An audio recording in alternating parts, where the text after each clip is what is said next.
Pigeons were brought to America by Europeans in the 1600s. It's not something that the pigeons chose to do. Today, there are over 1 million in New York.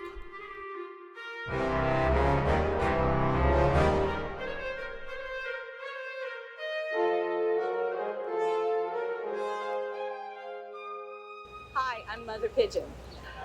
I was inspired to make pigeons and rats because, well, I mean, first off, I think they're adorable. You know, like there's a cardinal. Ooh, cardinal is so pretty and red. Or, you know, it's like, who cares? Oh, look at the white dove. Oh, I don't care.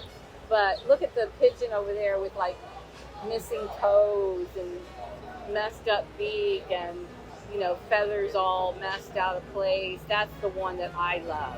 I think that New Yorkers, some of them, treat them with a lot of love and respect is what we want, but they have such a bad reputation. I always say they have the worst press agent. Anytime there's press about pigeons, it's really bad. Pigeons mate for life. I think that's really sweet.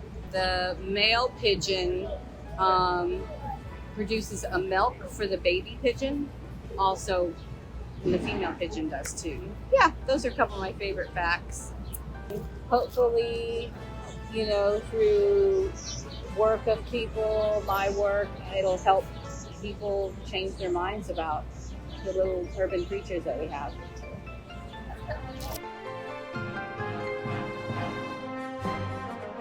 My name is Joshua Bloom. I'm the Vice President of Standard Pest Management, located in Astoria, Queens, New York. Pigeons became a bigger issue as their populations grew and grew, and so we developed a division to deal with pigeons exclusively. Customers will call us up and say that the pigeons are nesting outside their window, creating a racket, waking them up early in the morning. Other customers will say pigeons are defecating all over the front facade of my building. Other people are concerned about the health implications of having pigeons nesting so closely to them. There's many different types of pigeon deterrents. We install spikes, we install tension wire systems, we install lots of bird netting to exclude them from structures. There's many effective ways to keep a pigeon off a structure. Grabbing a pigeon with your bare hands is something that is kind of awkward. And one time we were at the zoo with my family and my children were feeding the pigeons and they got close enough and I just reached down and grabbed one and scared everybody that we were with that I had a pigeon in my hand and let it go. But you know, that's an awkward pigeon story. I think there's people that just don't like pigeons in general. I think there's people that just don't want pigeons on their property. And then I think there's lots of people that love pigeons and embrace pigeons and love to feed them.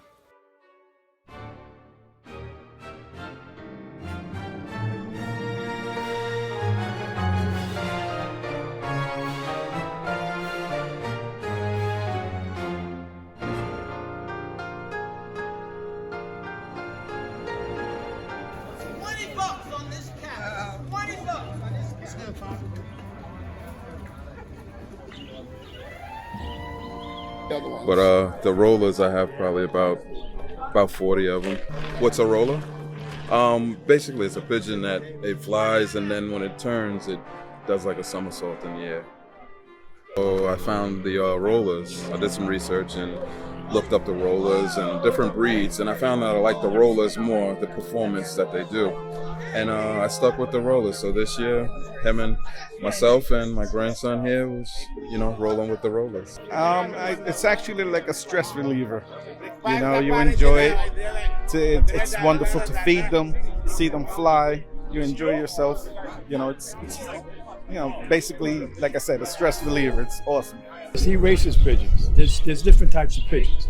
You have regular pigeons that fly around the yard, or you have racing pigeons. And racing pigeons is a big sport. You know what I'm saying? It's like horses and racehorses. That's right. I've been involved in pigeons since I was about 5 years old. I come from the Bronx. We had them up on the roofs in the city. Moved out to the island when I was about 13. I got involved in racing pigeons in 1979, and I've been doing it ever since. If you remember when you were a little child and it was Christmas Eve and you had that anticipation of opening those gifts, I get that every time I walk out to the loft. Yeah. Yeah. That feeling that I get, Yeah. I walk out to that loft and I open the door and I look at them birds. It's like opening gifts, and you can't buy that. You can't buy that You feeling. can't.